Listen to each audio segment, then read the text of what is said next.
I'm excited to share that changes are coming on Fempower Health. To be updated on what those might be, subscribe to the podcast, and you can go to the show notes to follow me on social media, as well as subscribe to the weekly newsletter. And I promise you, no spam with the newsletters. They're always very purposeful because I'm cognizant of your time and your very, very busy inbox. So stay tuned. Can't wait to share what's coming.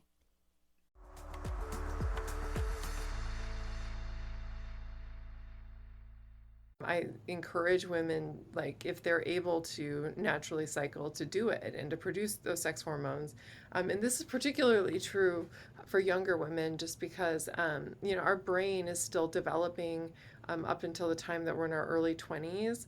And our HPG axis, which is the hypothalamic pituitary gonadal axis, which is just the communication pathway between our brain and our ovaries, is still maturing during this time up until we're until we're about 20. And suppressing that and shutting it all down with hormonal birth control prevents that development from going on. Welcome to Fempower Health. Georgie here.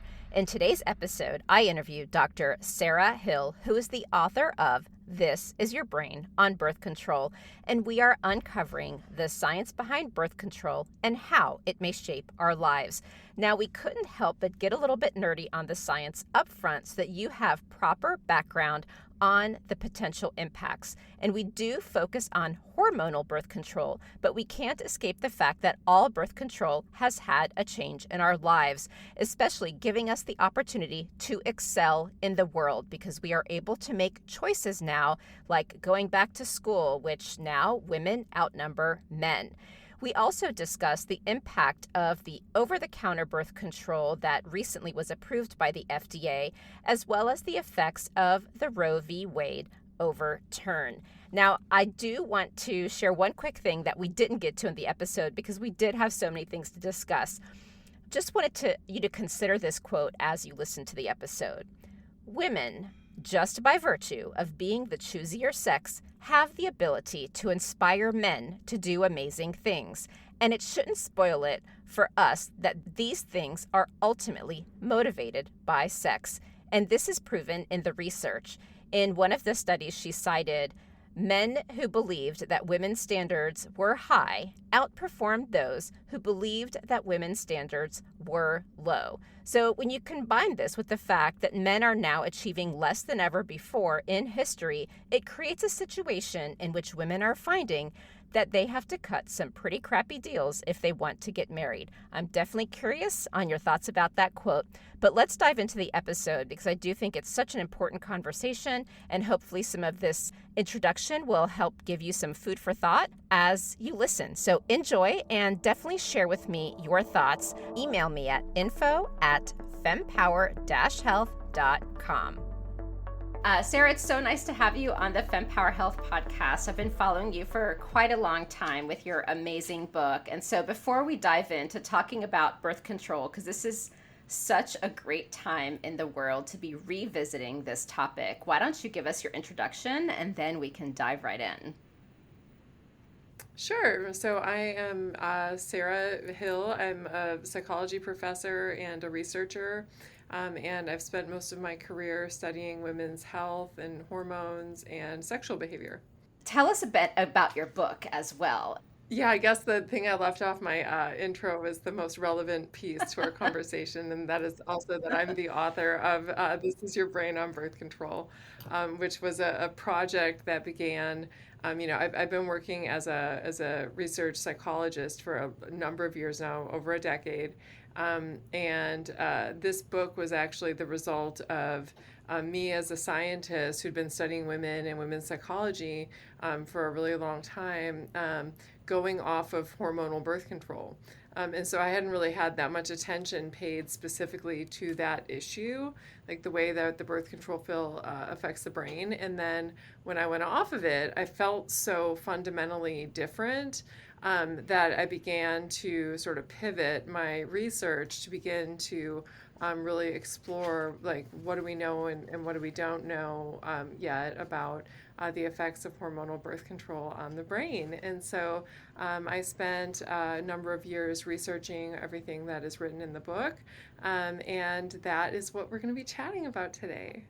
I saw you on the business of birth control, and it was great because I saw many previous podcast guests in that documentary. And again, even since that documentary was published, so much has changed in the world. I had shared with you some of the questions, like about Roe v. Wade, the over-the-counter birth control pill, and all that. And I still want to discuss it, but I still think it's important to talk about the research in your book because I still feel like that data is so important to have the rest of the conversation. I thought I'd start with a couple of quotes in the book. So you said, as of this writing, and your book was, I think, 2018 published, is that correct? 2019. As of this writing, the full extent to which the artificial hormones in birth control pill influence every other cell in the body that has hormone receptors for progesterone and estrogen, it isn't all that well understood.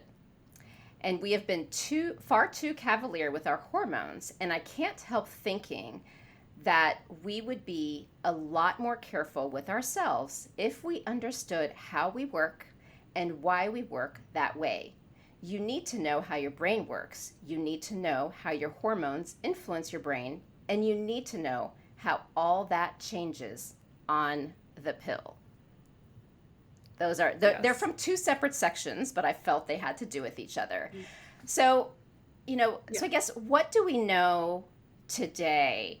And then we can dive into like some specifics. So where do you feel like our knowledge is now based on the studies you published there and anything new that may have come up around, and I know that's a very big question, but where do you want to start with, these impacts that people don't really think about but need to know about with the pill?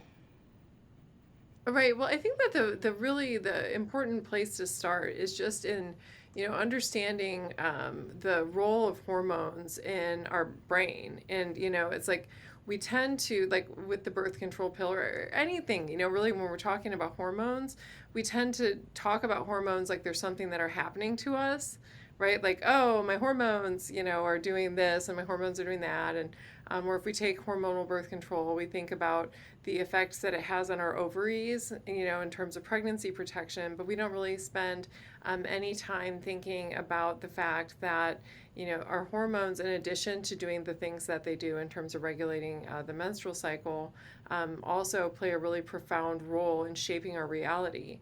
And the reason for this is that our brain has hormone receptors all over the place in it.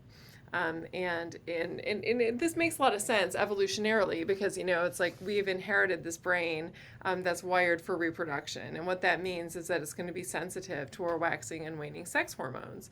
And so we know from, decades of research that hormones affect, the immune system. So when our hormones change, our immune system sort of shifts from one type of inflammatory state to another type of a state.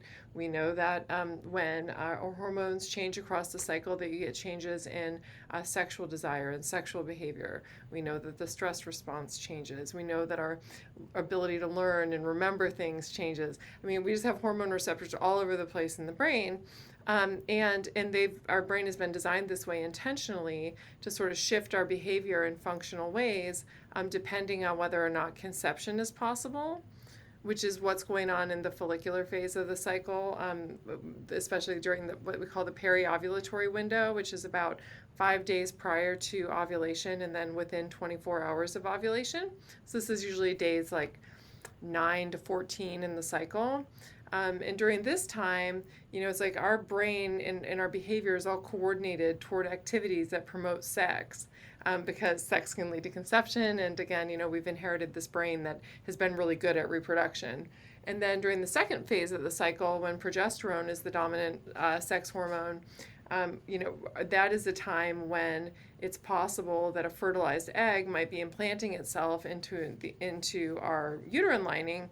And so our body is doing a totally different set of activities. And instead of being motivated toward doing, things like going out and attracting men and having sex, we're more motivated toward, sort of hunkering down and increasing our calorie intake and doing other things to prepare for the possibility of pregnancy.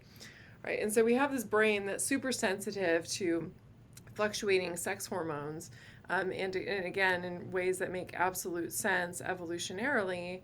But what that means is that when you change that profile of sex hormones by taking a hormonal contraceptive pill, in addition to causing all of the changes that we cause, to prevent ovulation so that way you don't conceive, you're also affecting all those hormone receptors in your brain that have been designed to be really sensitive to sex hormones.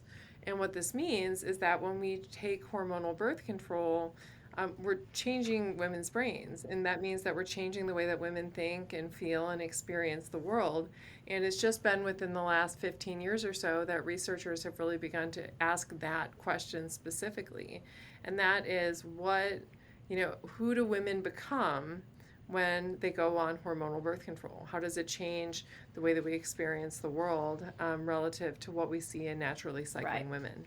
And so I spent the book really kind of going over some of those things. I love in the book that this is not birth control is the worst thing ever, and I'm going to write this book and I'm going to scare everyone. It is an incredibly balanced book. You're just presenting the research. You certainly share some of the horror stories that have happened, but it's not like a scare tactic. It's just this happened to this person. And you even show that that same exact prescription had a different effect on a different person. And I think in the back I know in the back you have a table of all the different types of birth controls and the makeup of each of those. And so I really, do appreciate that. And the data is incredibly helpful. But before we dive into the research, I do want to just do a high level of types of birth control because, there's hormonal, non-hormonal. We now have the over-the-counter. You have Phexxi, which is the on-demand birth control, which some argue may impact the vaginal microbiome, even though it's working in that way. So nothing is perfect, but I just want to clarify from all those different buckets how people should view this conversation. Is it solely hormonal birth control? And do we want to specify when some of the topics apply to the others? So I'd love to kind of clarify that.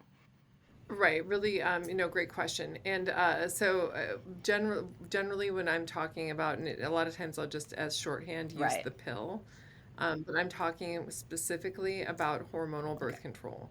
And I do mean all forms of hormonal birth control. And so this means I could be talking about hormonal birth control pills.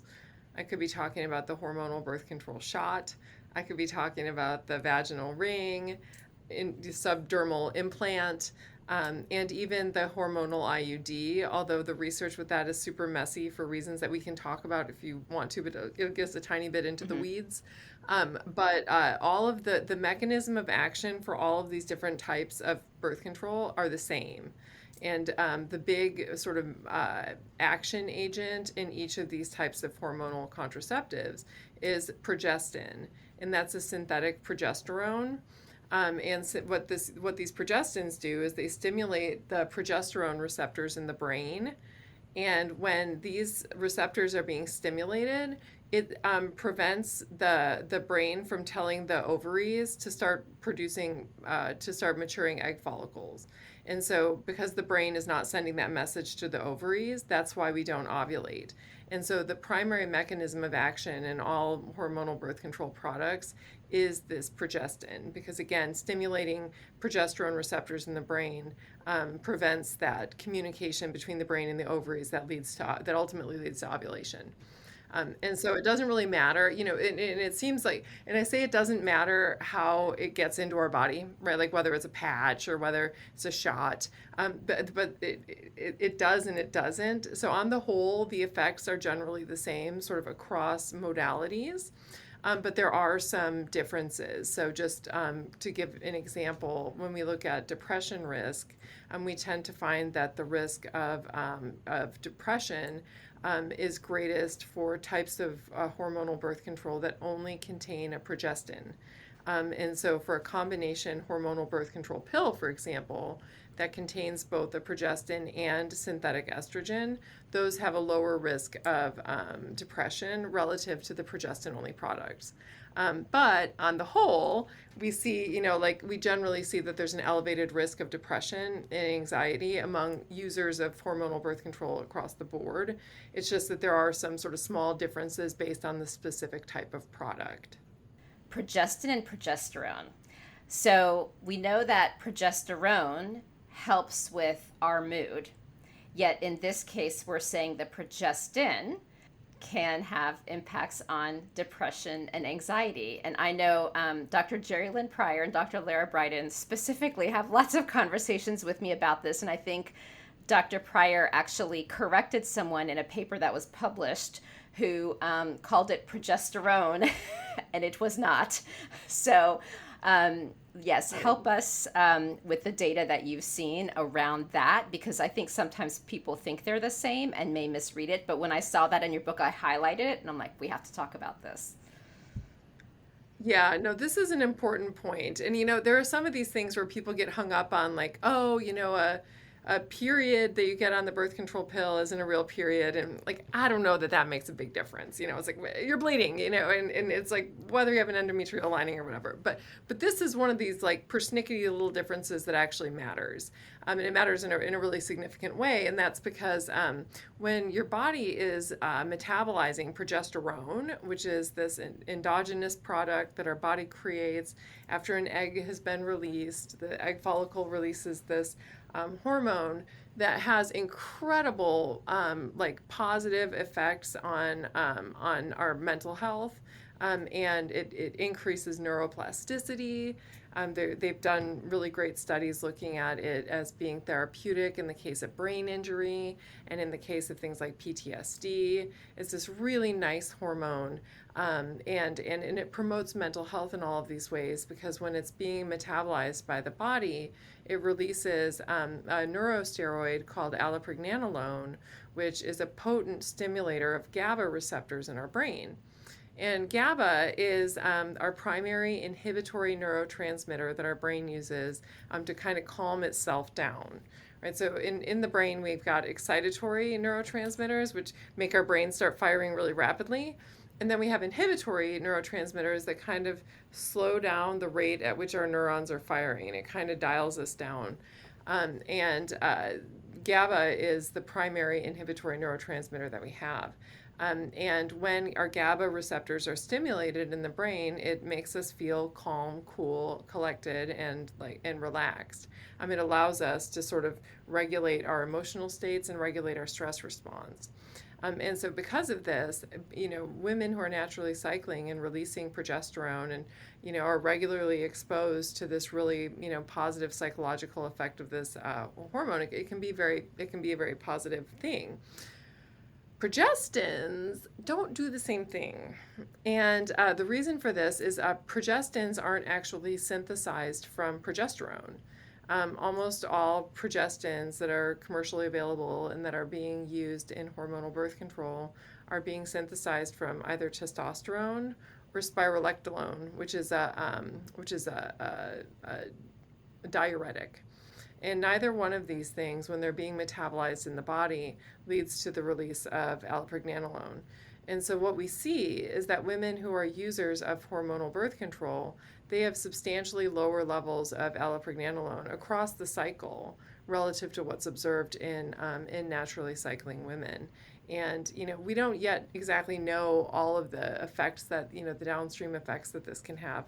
But there's a lot of hints, like when we look at, for example, the greater risk of developing anxiety and depressive disorders in hormonal birth control pill users. That's something that is consistent with the idea of having lower levels of allopregnanolone.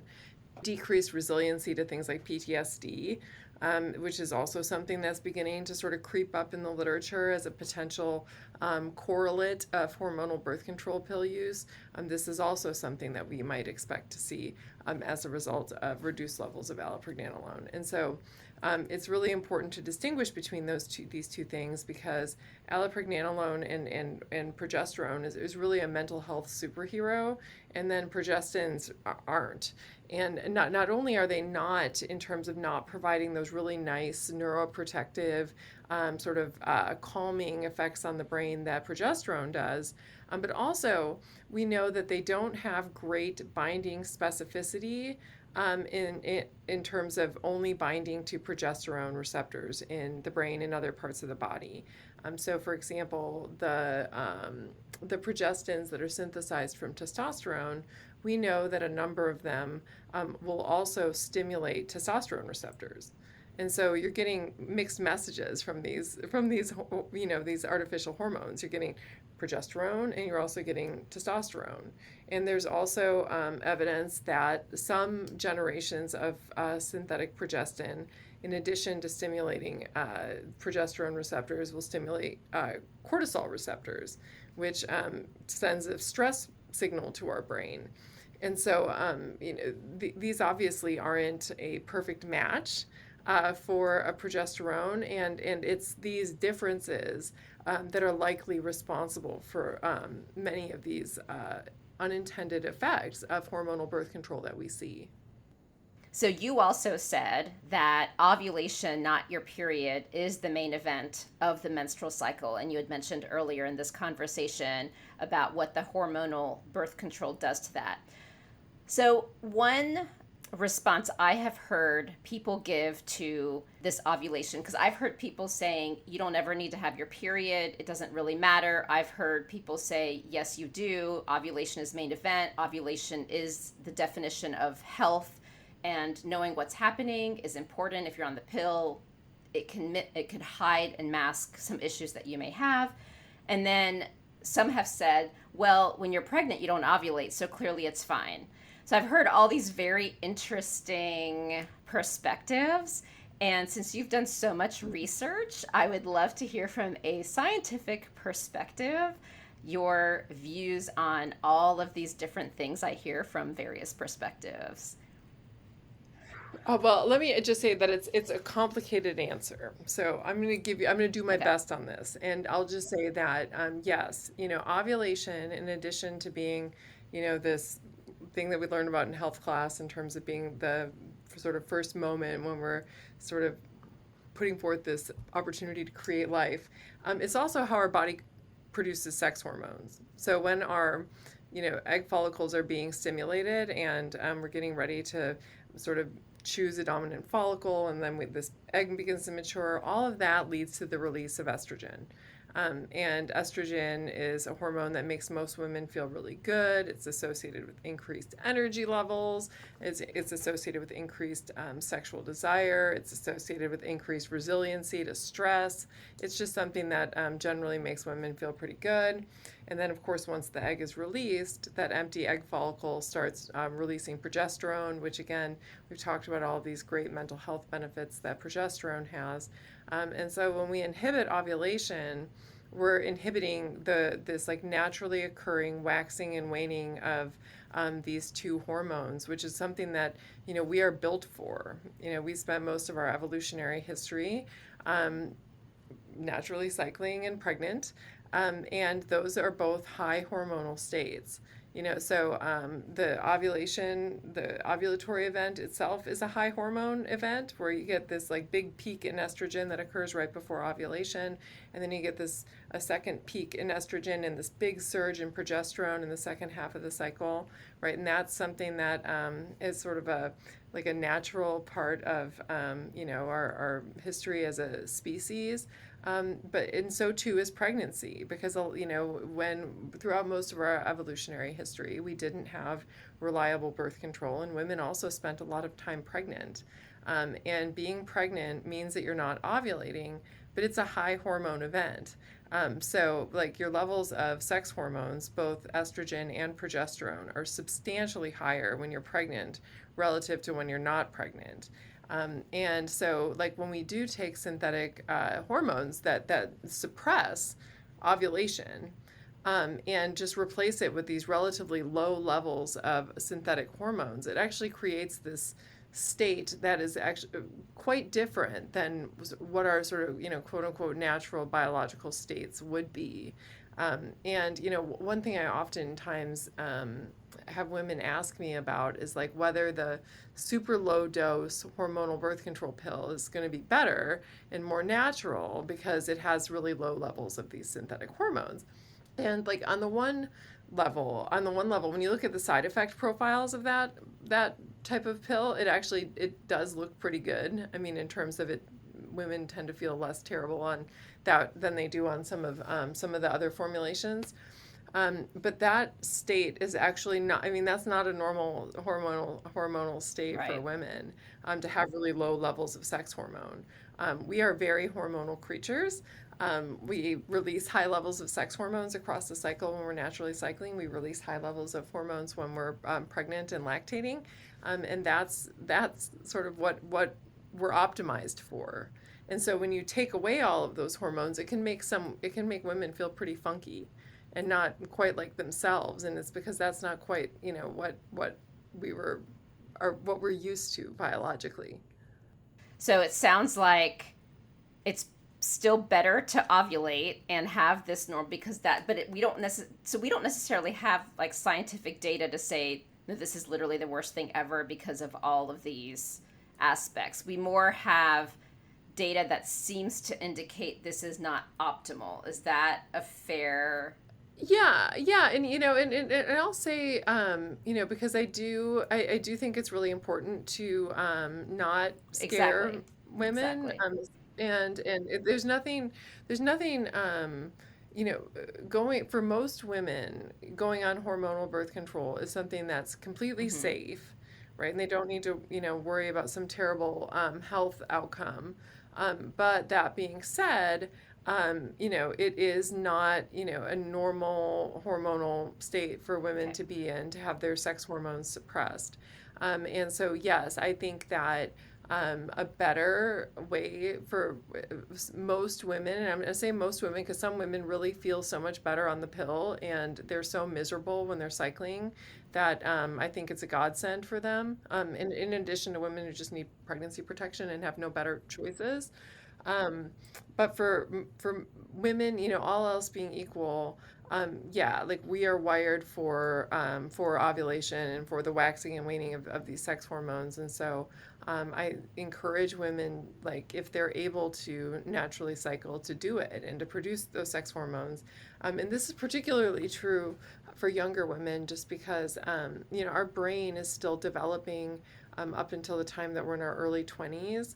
And our HPG axis, which is the hypothalamic pituitary gonadal axis, which is just the communication pathway between our brain and our ovaries, is still maturing during this time up until we're in our, until we're about 20.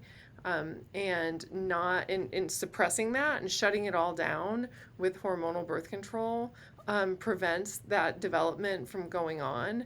And nobody's really studying like what the long-term effects of that are, but I can't imagine that there aren't Right. I any. would agree. And we also don't know whether taking hormonal birth control before your brain is done developing, whether that affects brain development. But there's some evidence that seems to suggest that it might be linked with an increased risk of developing major depressive disorder across the lifetime, even after you discontinue it. And so especially for young women, like if you're 19 or younger and can avoid being on hormonal birth control, then I say absolutely yes. Like that's a clear choice.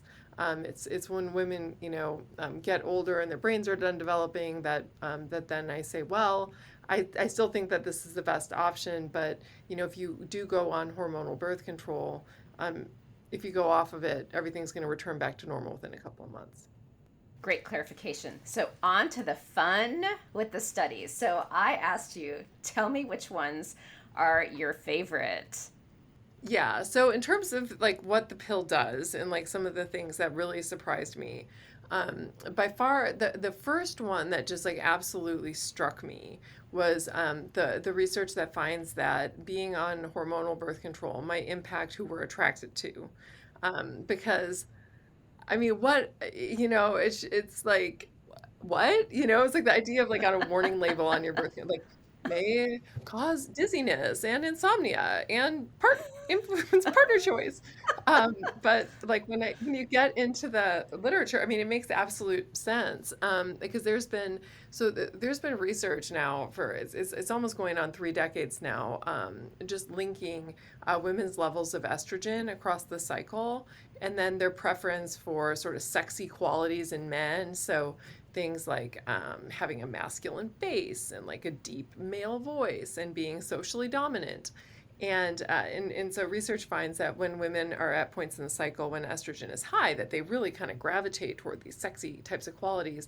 And then when they're in the luteal phase of the cycle, after ovulation has occurred and conception is no longer possible, then women are like more drawn toward like the good dad kinds of qualities, right? And again, when we think about what these hormones are signaling, like conception, women are like sexy, good genes.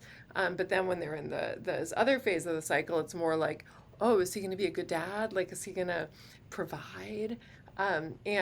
So research has been showing this now for years that women have these changing sort of, and it's not like these vast changes, just sort of nudges us a little bit one way or the other based on our hormonal states. And it was only very recently that researchers then asked the question, well, what happens when you're on the pill and all that's shut down and you never are in a state when estrogen is the dominant hormone and you're constantly being kept in this state of hormonal deja vu where you have synthetic progesterone or a progestin as the dominant hormone and then levels of estrogen being low. And so they ask, do women on the pill or on hormonal birth control, do they exhibit less of a preference for sexiness in their partners? And do they more gravitate toward qualities that are associated with provisioning and being a good dad? And that's exactly what they Yep. found. And they've found it in different studies now. We just did a study that we're gonna have out for review pretty soon, where we looked at whether women chose their partners when they were on birth control or off birth control, and then like once they're off birth control, then looking at the frequency of sexual behavior within these relationships. And we find that women who chose their partners when they were on the pill have sex with their partners less than women who chose them when they were off the pill. Another one that I found like really, really provocative was the research on the stress response, just because it was like, it shocked me into sort of reality of how big of a difference it is when you change women's sex hormones in this way. And so, what this research finds is women who are using hormonal birth control, rather than having a cortisol response to stress like the rest of us do when we're feeling stressed out, that they have a blunted cortisol response to stress, meaning that their bodies aren't releasing the stress hormone cortisol. Which, on the one hand, at first when you hear that, it's like, sweet, like that's great. I get out of jail free card and you don't have to go through all the messiness of feeling stressed, but that's not actually how it works. Even though cortisol gets a bad reputation just because in the context of chronic stress, cortisol is bad because constant exposure to cortisol is no good for anybody. It'll cause your body to completely fall apart.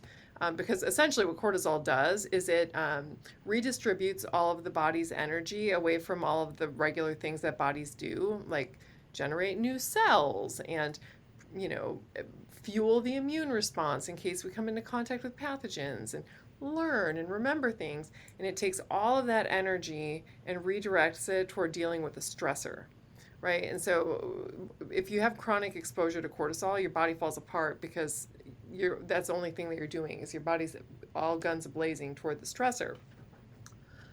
But cortisol is actually very positive in a short-term context. So like most people who don't experience chronic stress, who just, live normal lives and then have big stressful things that happen, the release of cortisol is actually very positive, and it's how our body helps to resolve stress. It's how we cope with stress. It helps us learn and remember things that are associated with, whatever the stressful event is. It helps direct our attention toward the source of the stressor. It dumps fat and sugar into our bloodstream so we can make a quick getaway if we need to.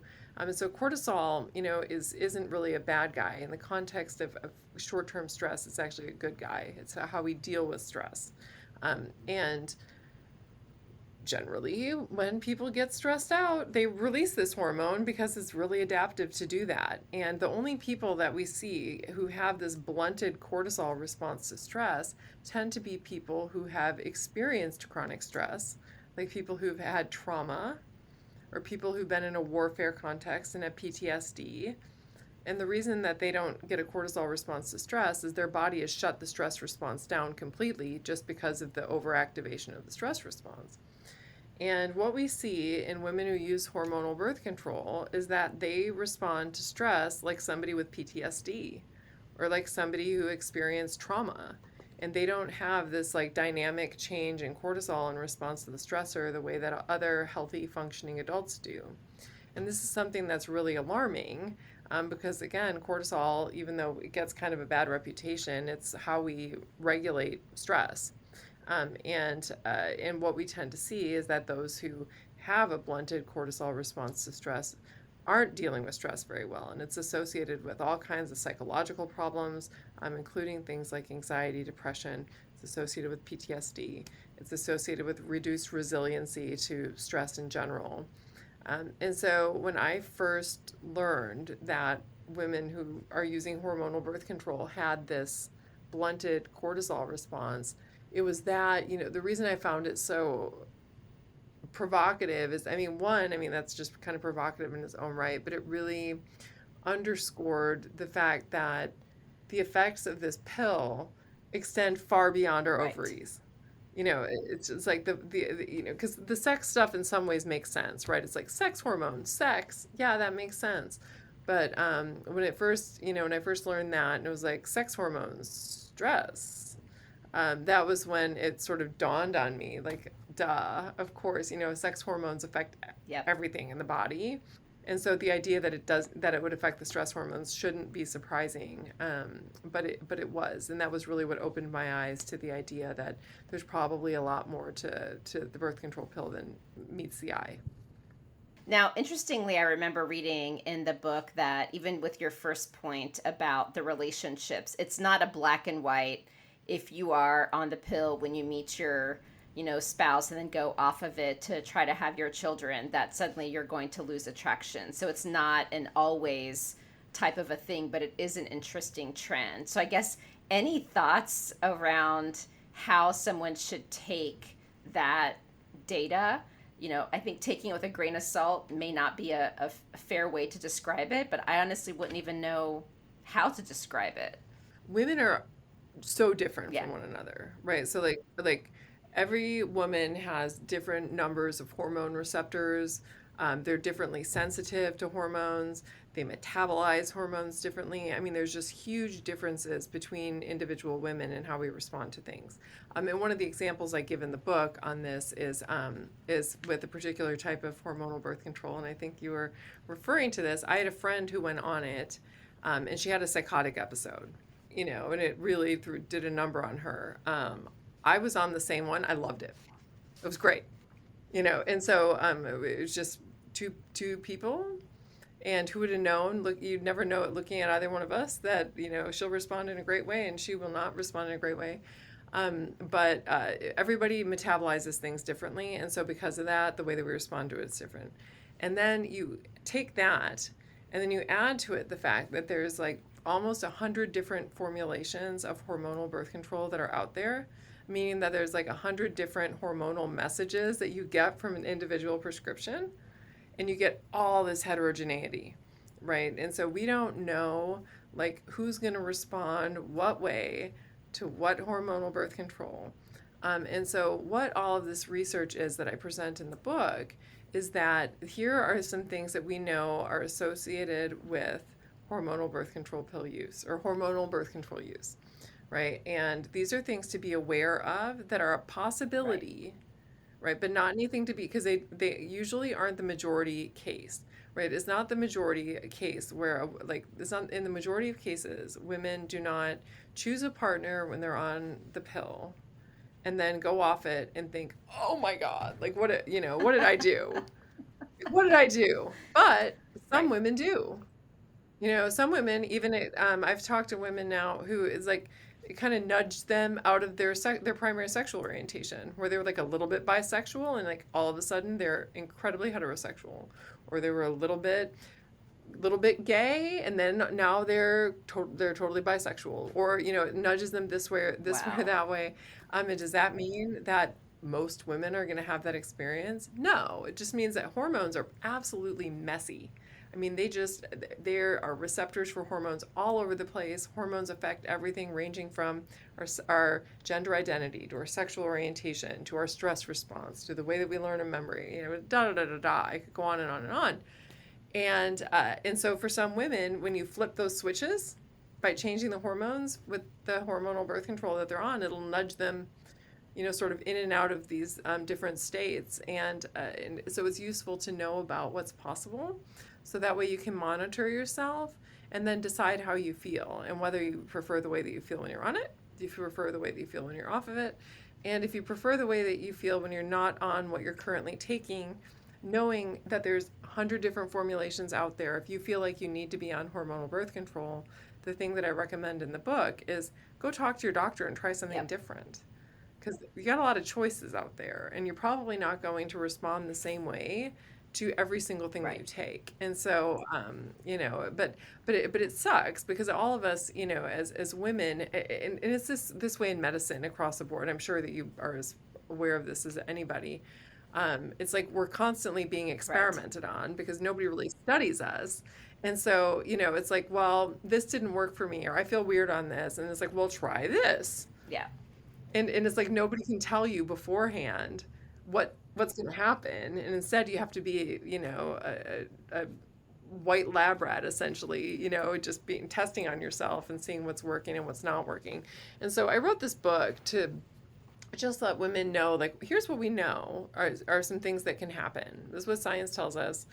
You can be on the lookout for any of this stuff, and then you can sort of proceed and make the best informed choices for your health. Because it's like you said, it's not like a certainty that somebody's going to respond in any given way. And so, again, it's not about alarming women, it's just about, like, here's what we Yep. know. Now you Exactly. know, look after yourself, and then make whatever decision is right for you, because I don't know what's right for Right. you, but you know what's right for you. Exactly. And I like the other tip that you have, which is when you start a new pill to let someone know, someone that's close to you. Because I agree. Like I remember when I was on fertility treatments, I think people were like, oh my God, you're so stressed and you're this and that. And I was like, no, I'm not. No, I'm not. And so I agree. Like when you're in it, you don't notice it, but everyone around you does. So I think that's a really great tip. So I want to share one of my favorite studies, and then Yeah. let's dive into like what's happening these days. So, Dr. Miller and his team of researchers wanted to explore whether men find women more desirable at high fertility, and they wanted to study this in a naturalistic setting. And so this was the infamous strip club study, where they went and they went to a gentleman's club, and they worked with all of the dancers who worked there. And you would expect, some of them were on hormonal birth control and some of them were not. And they just simply had them keep a diary of their tip earnings every day that they were working a shift over the course of 2 months. So over the course of approximately 2 cycles, they wrote down when they got their period. So like they were asked, like, did you get your period today? So that way they were able to track where they were in their cycle. Like, are they at a conceptive or high fertility phase in the cycle when conception's possible? Or are they outside that window? And they were able to look at that, and then also the differences between naturally cycling women and then pill taking women in terms of their tip earnings. And they did this as a way to sort of naturally quantify men's interest in women based on cycle phase, based on hormones. And what they found, and you know the dollar amount because I don't remember it, but the naturally cycling women experienced a big surge in tip earnings that corresponded to their levels of estrogen across the cycle. And essentially, what you see is that right near ovulation, so in what we call the periovulatory window, which is about that like 5 days prior to ovulation, and then on the day of ovulation, that their tip earnings Oh yeah. soared and they did really well. And then they started to fall when estrogen levels fall in the cycle. And so you get this like really big change. With the pill takers, who again, their fertility is being suppressed and estrogen levels are kept really low, what you see is that they have relatively invariant levels of tip earnings. It doesn't have these dramatic swings like the naturally cycling women's do. And they don't end up earning as much money overall as the naturally cycling women because they're missing out on this like free, all natural sexiness boost that we get from nature right near ovulation. Isn't that, I mean, that one made me chuckle. So, since your book was written, Roe v. Wade was overturned. And I'm so curious because this is a topic you're known for. I'm sure you have some interesting discussions with a lot of people. So, I'd be curious what kind of interesting discussions you've had that would be something we should highlight in this conversation. And I don't know if it would also have to do with the O pill going on the market and getting approved by the FDA and that being an over-the-counter birth control. So it might be all one big conversation, but those are two massive things that have happened since your book was published, and they all happen to be in less than 12 months, in the less than past 12 months. So let's talk about this. Yes. So the first thing, talking about Roe v. Wade, I think, obviously this has created this state where fertility regulation for women has become even more of a salient issue than it was beforehand. Because we don't have an off ramp anymore. Like it used to be that if women ended up unexpectedly pregnant, there was still an off ramp in terms of being able to get a safe legal abortion if that was the route that a woman chose. And now we don't have that off ramp anymore. It's not guaranteed anyway. So there's a lot of women who no longer have access. And this has made, this issue of fertility regulation and finding safe, effective, affordable contraception a much more salient issue for women. And I think because of this has made the birth control conversation a lot more important. Because it's like women are really needing to understand what their options are and being able to know what to look out for and how to troubleshoot if they're on something that they don't like. And so I think that in a lot of ways, the Roe v. Wade situation has made education on hormones and hormonal birth control and all of these things even more important, just because more women are having to make the hard choice of, do I want to go on hormonal birth control even when I don't want to, just because the cost of an unintended pregnancy for women is so high. Because one of the things I talk about in my book is, the ability to safely and regulate our fertility as women is like our number one rights issue. I mean, it's like, it is the biggest predictor of our ability to achieve financial and economic independence for men. Political independence for men is the ability to pick when we have children, and not being able to, feel certain of that is a scary place. And I think that, with the Roe v. Wade thing, here's what my hope is with this. My hope is hormonal birth control isn't perfect for all these reasons that we've talked about, right? I think that it's much better for women, all else being equal, to have their naturally occurring hormonal states. It's like what we are wired for. And so, and I talk through in my book about the different types of side effects that are possible. We need better options. We need more options. If you don't do hormonal birth control and you're in a sexual relationship and you're fertile, so you're not postmenopausal, you don't have a ton of options that are available to you to be able to be really certain that you're not going to end up pregnant. And so what my hope is that this political change is going to lead to greater investment in alternative strategies for regulating fertility that don't require women to totally change who they are, which is what you do when you change a woman's hormones. Right. So that's, that's my hope there, because it's like, I talk to people about, what are the range of effects that are possible from hormonal birth control. And then we talk about, well, what are the alternatives? It's like, okay, well, you have the copper IUD, which is great. You've got, because that doesn't have hormones, but it is painful and Yes. it makes women's periods more painful. Yes. And so it's not ideal. You have the fertility awareness method, which I love in theory. I don't love it for a 16-year-old girl, Right.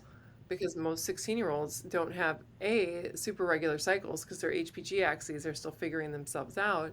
And stuff like Phexxi and that, I mean, it's good. It's not, it's like, what, I think 85% effective, which is okay if you're in a really, consensual relationship, with somebody, and you end up pregnant and it's not that big of a deal, but 85% doesn't feel very good to me in a post-Roe era.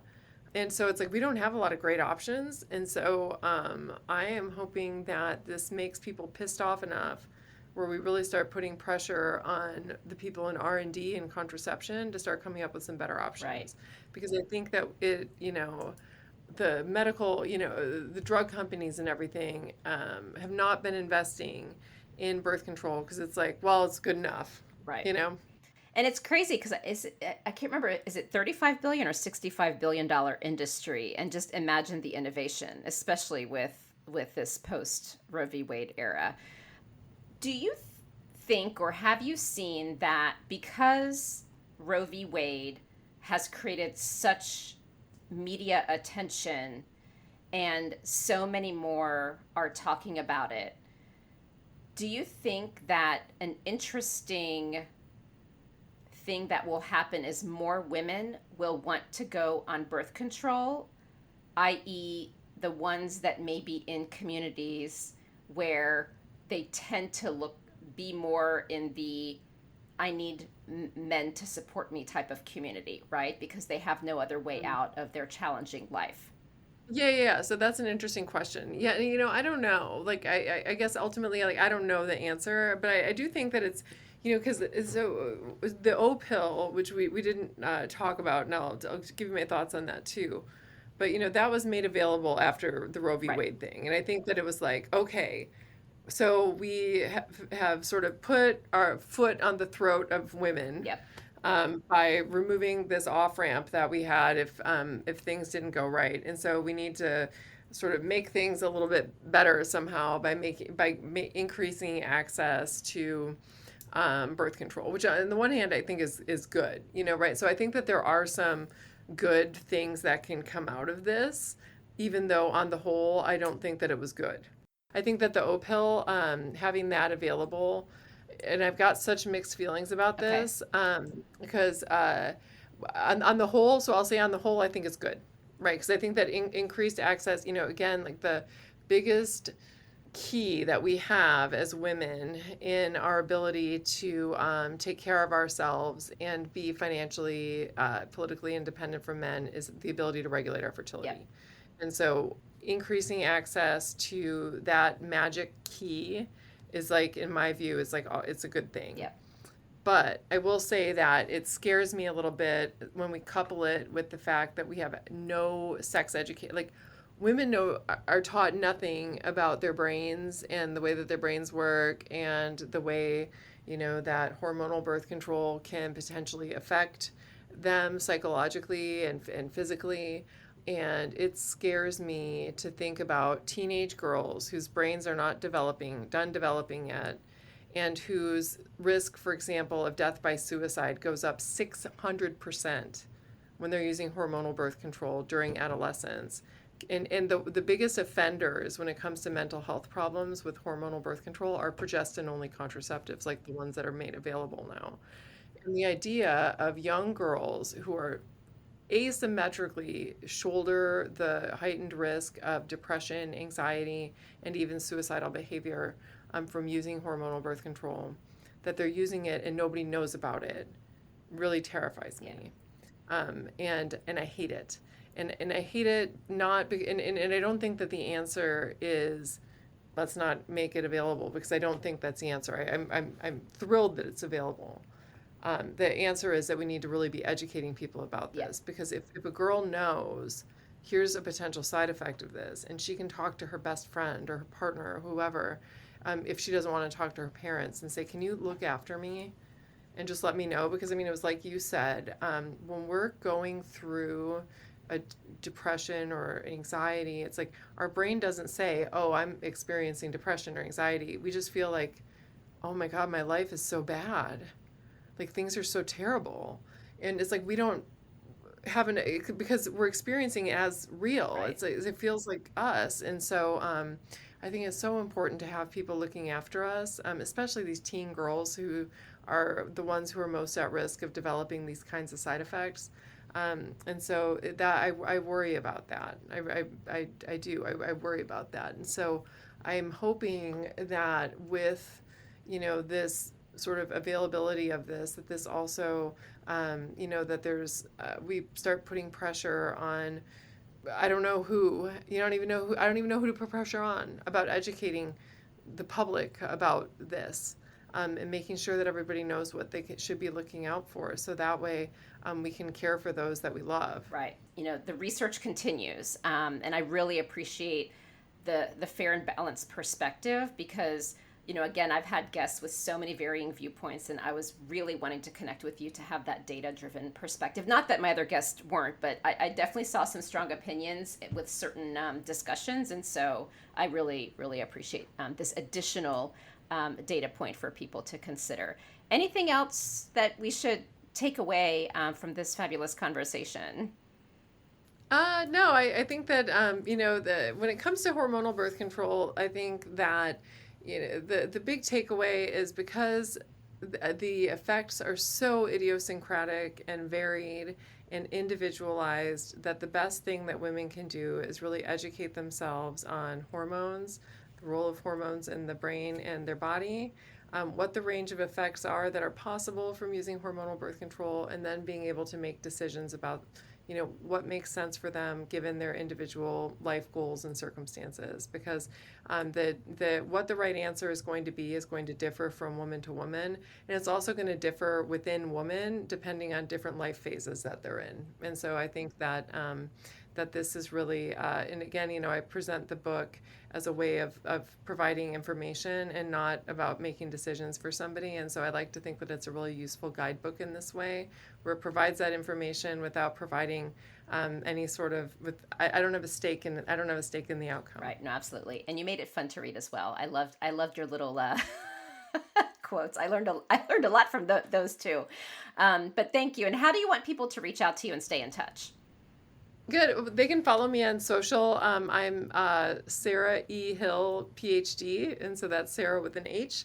Sarah E. Hill, PhD on all social handles, and you can also find me online at sarahehill.com. Awesome. I'll put everything in the show notes. Thank you so much for making time. Really appreciate this. Yeah, thanks for having me. And that wraps up another empowering session here at the Fempower Health Podcast. Now, before you dash off, I've got a quick, exciting invitation for you. Please join our vibrant community by subscribing to our weekly newsletter, because it's really your frontline update on groundbreaking women's health research, the latest health-enhancing products, fun quizzes to boost your health IQ, and unique discoveries that you won't want to miss. All of this delivered straight to your inbox, cutting through the noise of social media algorithms. Love today's insights? Show your support by rating and reviewing our podcast. Your feedback is more than just a pat on our backs here at Fempower Health. It lights the way for others seeking guidance and community in their health journey, amplifying the voices that need to be heard. And for a deeper dive into today's topics, check out the show notes and explore our website at fempower-health.com. Our site is a treasure trove of knowledge, neatly categorized by topics of interest and life stages, ensuring you find exactly what you need to empower your health journey. And your voice matters to us deeply. Whether you have a question, a story to share, or feedback on our episodes, reach out directly at info@fempower.com. fempower-health.com, drop us a message on social media, or hit reply on any newsletter. Your insights inspire our conversations. And a quick note, the knowledge we share is here to embolden you in discussions with your healthcare provider. It's not medical advice. Always consult with your doctor for health decisions, and remember, the diverse perspectives of our guests reflect their individual journeys, and it's not an endorsement by Fempower Health. Here's to empowering your health journey one episode at a time, and I'll see you on the next Fempower Health podcast episode.